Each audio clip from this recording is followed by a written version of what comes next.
Bienvenidos a otro programa más de Conversando con Correa, nuevamente con un extraordinario invitado, una referencia latinoamericana y mundial, elegido alguna vez como el hombre del año en todo el planeta, presidente durante 2 periodos de la economía más grande de América Latina, dirigente obrero, sindicalista, luchador de toda una vida.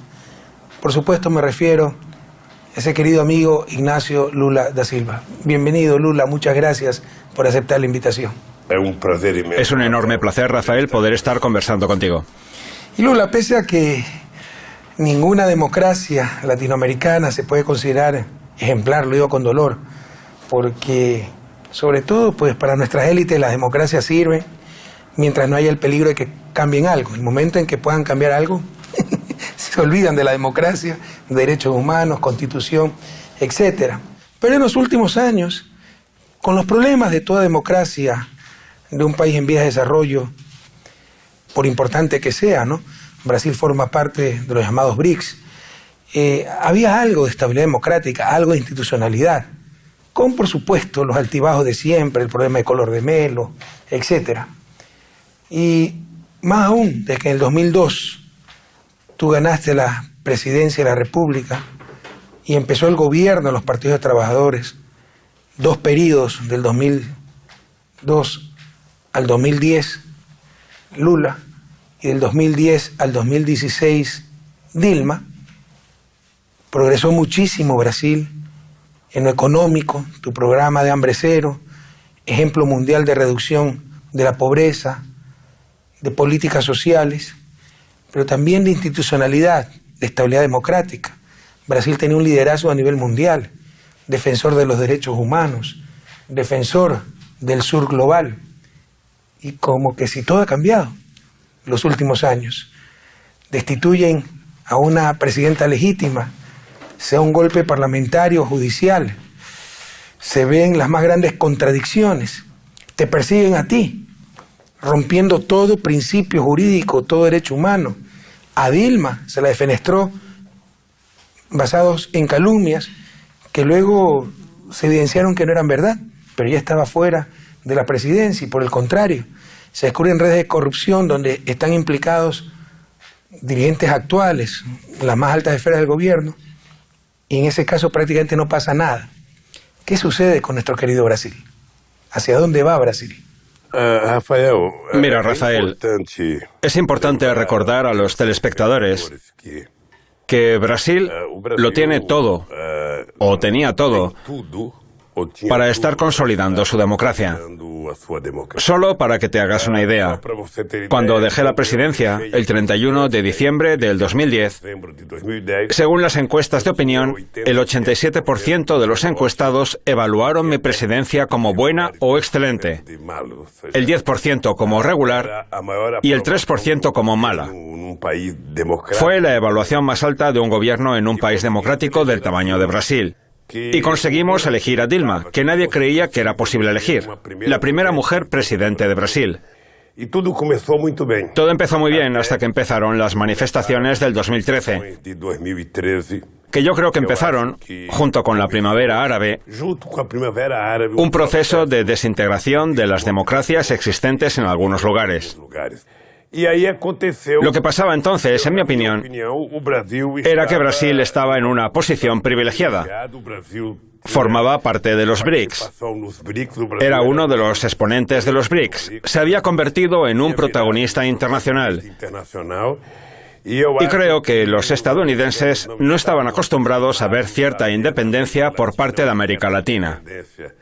Cuando nosotros aquí en América del Sur no aceptamos el ALCA, cuando creamos UNASUR, cuando creamos la CELAC, cuando creamos el Consejo de Defensa Suramericano y sobre todo cuando Brasil descubrió el Presal. Descubrimos el Presal en el 2007.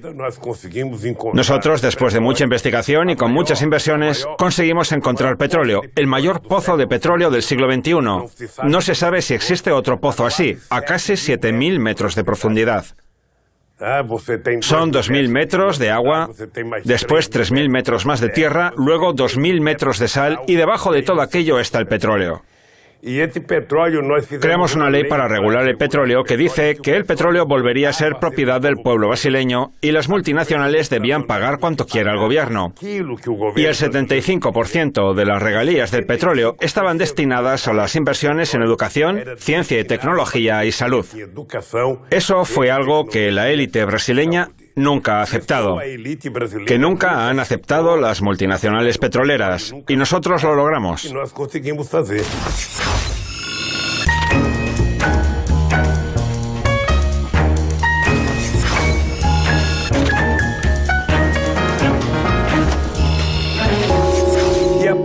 Y a partir de ahí empezó un proceso de desgaste, de desintegración, de mentiras, de intrigas contra el gobierno de Dilma. El Congreso Nacional estaba trabajando en contra de ella para evitar que aprobara cualquier cosa que pudiera mejorar las condiciones de la economía brasileña. Y ocurrió el golpe que había sido proyectado por el Parlamento.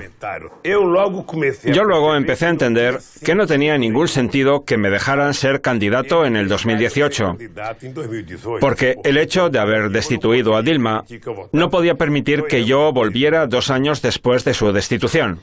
Y en aquel momento, Rafael, empezó la gran mentira. En Brasil existe un pacto entre la prensa, el Poder Judicial, el Ministerio Público y la policía. O sea, primero ellos criminalizan a las personas a través de los medios de comunicación y después de que la persona en cuestión ya está condenada, se lleva a cabo un proceso judicial. En mi caso, la prensa mintió y aquella mentira fue transformada en una investigación policial. La investigación fue enviada al Ministerio Público y terminó en una acusación mentirosa. El juez aceptó aquella acusación mentirosa y dio una resolución más mentirosa aún.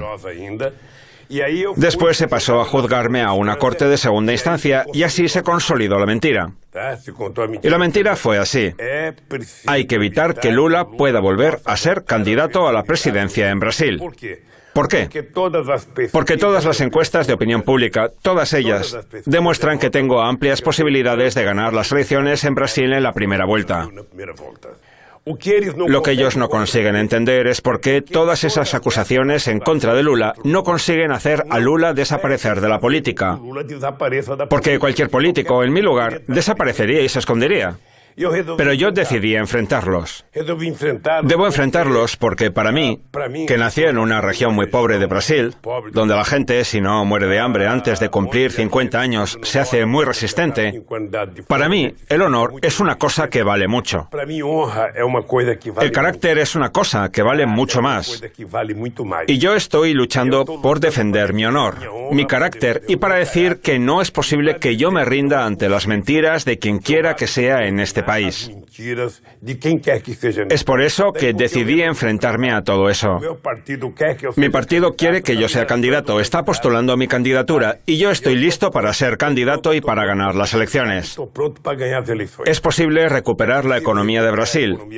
Es posible hacer que Brasil vuelva a crecer. Es posible puestos de trabajo. Es posible hacer que los pobres sean menos pobres. Ellos saben que soy capaz de cuidar de eso, que soy capaz de hacerlo. Pero quieren evitar que eso ocurra. En mi opinión, hay una incomprensión del papel que Brasil tiene que desempeñar en el mundo. No estoy hablando de dominar el mundo, sino de compartir decisiones con sus iguales, con África, con América Latina, con América del Sur. Yo, Rafael, creo que la élite brasileña no está acostumbrada a la democracia. Más que eso, creo que la élite de América Latina no quiere la democracia. Para la élite latinoamericana, la democracia es no más que un pobre gritando que tiene hambre. Pero no es solo el hecho de que queremos comer. Como sabes, todos tienen derecho a la educación, pero solo algunos pueden ir a la universidad. Entonces, cuando nosotros declaramos que todo el mundo tiene derechos de verdad, todos pueden trabajar, estudiar, comer 3 veces al día, todos pueden tener acceso a la cultura, eso incomoda a mucha gente. Creo que fue por eso que destituyeron a Dilma y es por eso que tengo muchas ganas de seguir participando en la vida política de este país. Para que nosotros podamos recuperar el sueño que tú, yo, Cristina Kirchner, Chávez, Maduro, Evo Morales, Tabaré, José Mujica y tantos compañeros soñaron. Hacer América Latina fuerte y soberana. Porque cuanto más fuertes y soberanos seamos, más fuerza tendremos en el diálogo con el resto del mundo. Todo el santo día digo que a mis 73 años tengo la energía de alguien de 30 años y las ganas de pelear de alguien de 20. Bueno, yo he sido testigo presencial de mucho de lo que dices, querido Lula, de tu liderazgo, tu compromiso hacia el resto de América Latina, como que si Brasil antes era extraño a América Latina, teníamos diferencias idiomáticas, diferencia en cuanto a escalas de economía, etcétera. Y tú integraste a Brasil, a América Latina, y Latinoamérica se integró con Brasil, fuiste uno de los promotores de UNASUR, de todos estos espacios integracionistas, y de la relación, profundizar la relación de América Latina con otros continentes, y sobre todo Sudamérica, por ejemplo, África, por ejemplo, los países árabes.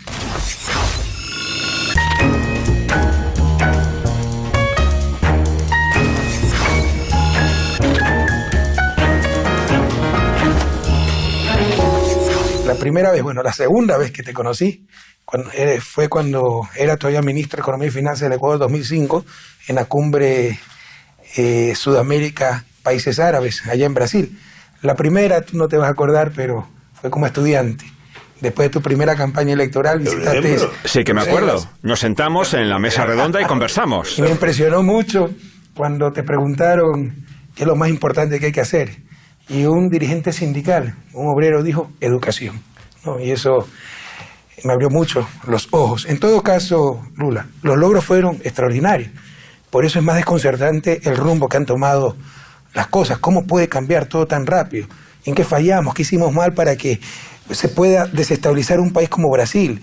Para que el resto de América Latina mire hacia otro lado, el mundo entero mire hacia otro lado frente a la ilegalidad de sacar del poder a una presidenta legítimamente electa como Dilma, que todavía se permitan cosas que en el 2010 nos parecían imposibles, ¿no?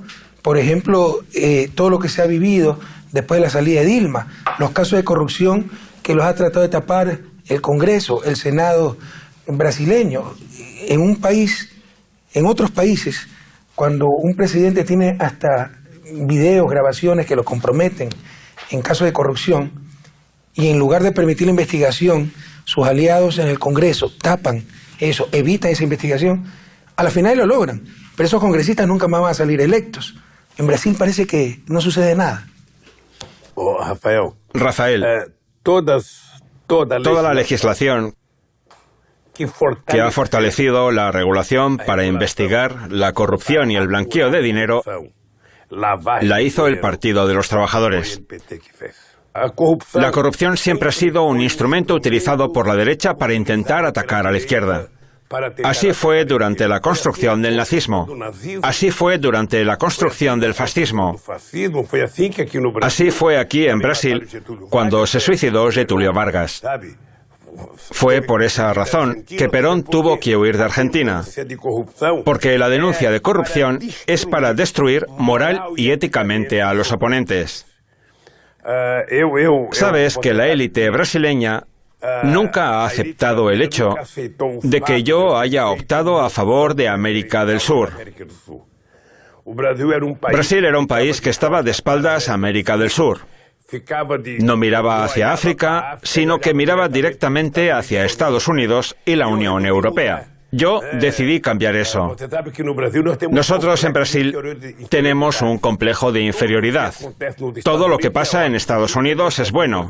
Todo lo que pasa en Brasil es malo. Es un complejo de inferioridad y yo decidí poner fin a todo eso. Decidí acabar con eso. No quiero ser mejor que nadie, pero tampoco quiero ser inferior a nadie. Quiero tan solo ser respetado y quiero tener el poder de tomar mis decisiones políticas yo mismo. No quiero consultar a nadie.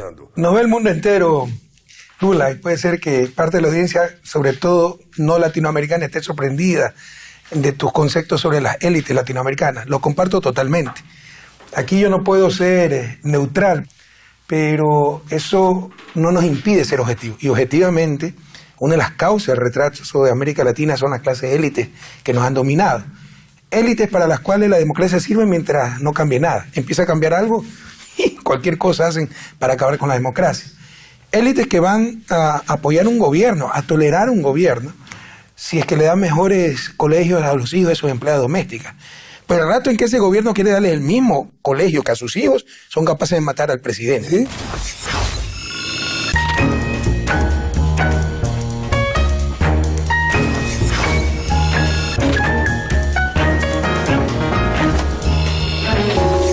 Pero la pregunta, ¿fue un problema solo de las élites de defender sus negocios? En América Latina las élites también tienen los medios de comunicación, así que lo que piensan las élites son los que dicen, lo que transmiten esos medios de comunicación, y a su vez defienden negocios, espacios.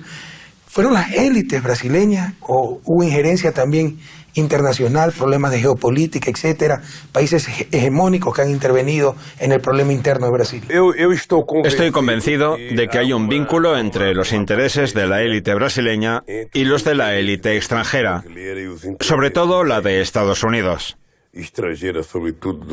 Muchas veces no conseguimos comprobar cosas en el mismo periodo que ocurren. Pero hoy ya tenemos pruebas de que el Ministerio Público de Brasil está recibiendo instrucciones del Ministerio Público de Estados Unidos.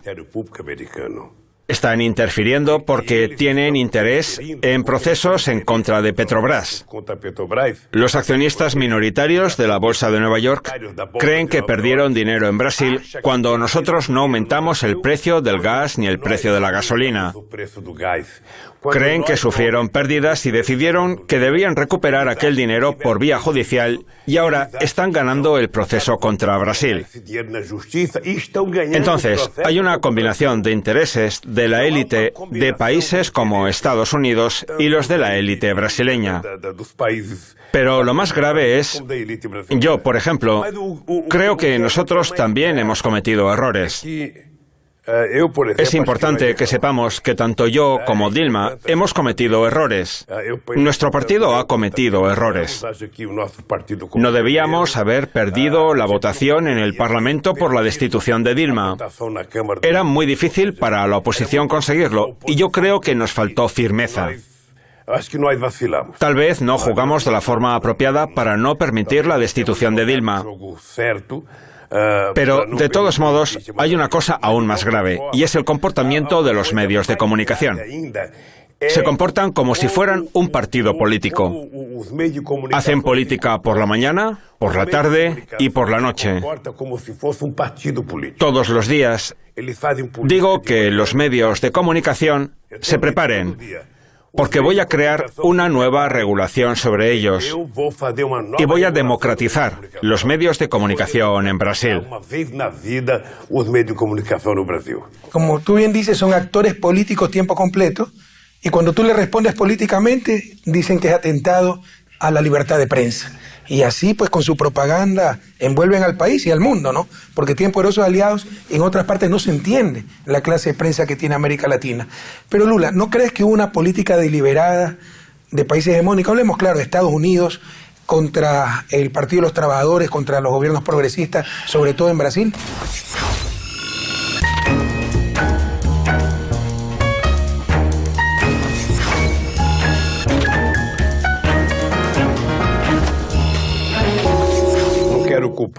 Yo no quiero culpar solo a Estados Unidos. Cada día queda más claro que a Estados Unidos no le interesa una América Latina independiente. No le interesa una América Latina con soberanía. Y mucho menos interesa a un país con el tamaño de Brasil, con una cierta influencia en las decisiones de América Latina. No le interesa, es decir... Pero por eso pueden llegar a tanto. Sería torpe. Yo creo que sí pueden llegar a tanto. Sería torpe. Sí que pueden. Porque desestabilizarían la región. Pero eso fue lo que ocurrió en el 64, en el 73, en Chile. Eran otras circunstancias, ¿no? Había la Guerra Fría, etcétera. Yo creo que nosotros también tenemos que haber cometido errores. Creo que nosotros también fuimos arrastrados por la euforia, por las cosas que fuimos capaces de hacer. Y por eso no se tuvo tanto cuidado de la organización del país como se debería. Hoy en día yo estoy convencido de que la gente podría haber hecho un poco más, que se podría haber consolidado el Banco del Sur, pero no se consolidó. Se podían haber creado otros mecanismos de protección de nuestro continente, pero no los creamos. Yo creo que ahora no hay que seguir lamentándose. A mí me preocupan presidentes como Trump. Pienso, sinceramente, que Estados Unidos se merecía algo mejor, pero fue el pueblo quien lo eligió. Trump no tiene ninguna preocupación con América Latina. Fue muy claro en su discurso. Mi principal preocupación es Estados Unidos, el pueblo estadounidense. Sí, pero los problemas de Brasil se iniciaron con Obama, ¿no? Y Obama se suponía que era un demócrata. Mira, sinceramente, te voy a decir una cosa. Mucho más preparado que Trump. Bueno, cualquier cosa es más preparado que Trump. Te voy a decir una cosa que te va a parecer rara. En la relación con Brasil, Bush y Condoleezza fueron mucho más democráticos que Obama y Hillary Clinton.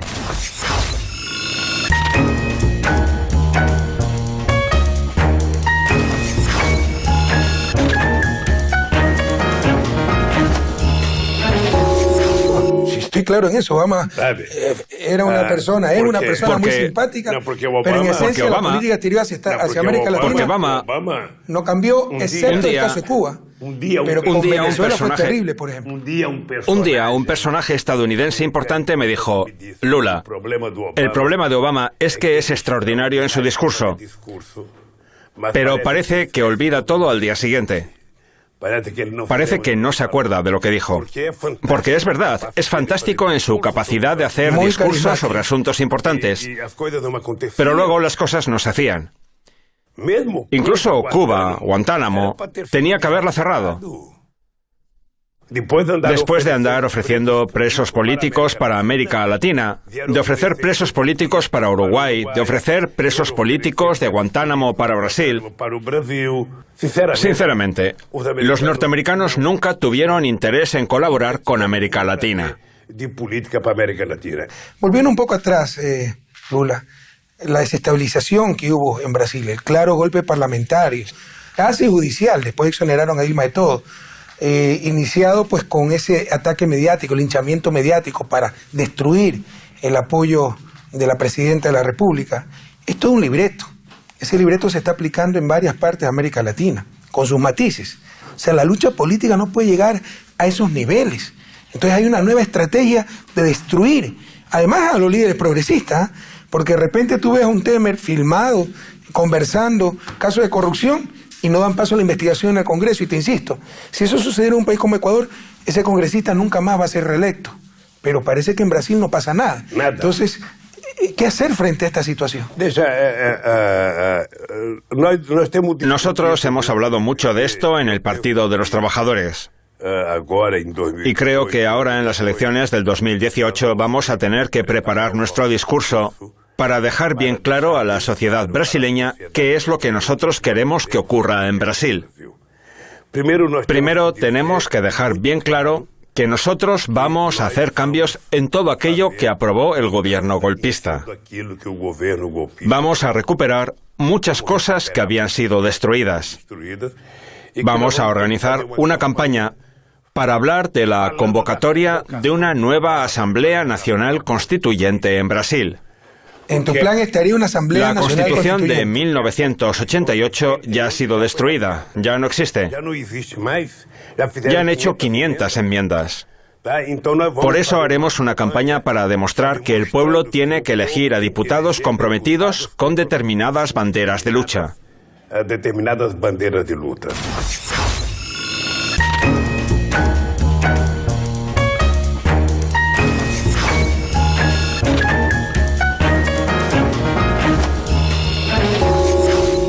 Cuando fui electo presidente, mi partido tenía solo 91 de 513 diputados.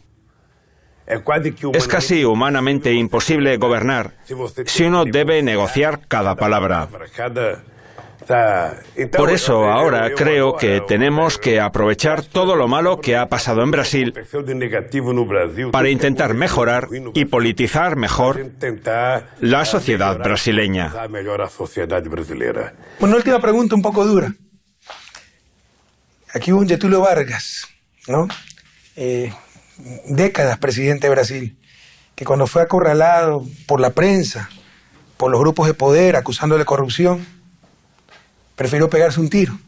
Y eso produjo un levantamiento popular y que los dueños de esos medios de comunicación que habían llenado de tantas calumnias el corazón de la gente, la conciencia colectiva, que habían mentido tanto, tuvieron hasta que salir del país. Lula hoy está perseguido, acusado, ¿no? Vamos a dar batalla de otra forma. Pero ¿sabes qué? ¿Cómo hacer que estos grandes culpables, grandes responsables, la prensa corrupta de América Latina, escucha lo que te voy a responda decir por todas sus faltas? Rafael, yo siempre digo que si a Getúlio Vargas en vida lo hubiera apoyado tan solo el 10% de la gente que lo apoyó después de muerto, él no se habría matado. Yo siempre digo que no tengo ganas de seguir el ejemplo de Getúlio. No me voy a matar. Tampoco seguiré el ejemplo de João Goulart. No saldré de Brasil, me quedaré aquí y lucharé. Lucharé porque cuento con el apoyo de una parte de la sociedad organizada y muy fuerte, con la participación de estudiantes. Chico Buarque, una vez en la campaña de Dilma, en una fiesta de Dilma, dijo lo siguiente: me gusta este gobierno porque no habla grosero con Bolivia y no habla fino con Estados Unidos. Ese es el Brasil que queremos. Un país que respeta a sus aliados. Un país que trabaja para el crecimiento conjunto de las naciones. Un país que va con la cabeza erguida defendiendo los pueblos oprimidos del mundo. Y es por eso que estamos en esta lucha, amigo. Acaba de dar el plan, la visión política para todos los países de América Latina, sean chicos, sean grandes. Así que felicitaciones, eres una referencia para todos nosotros, querido Lula. Bertolt Brecht decía, solo los que luchan toda la vida son imprescindibles. Nadie busca ser imprescindible, pero sí tenemos que luchar toda la vida. Hay mucho por hacer y tú nos inspiras. Gracias, Lula, muchísima suerte. Y a ustedes, compañeros, estimados televidentes, hasta la próxima semana en otro episodio más de Conversando con Correa.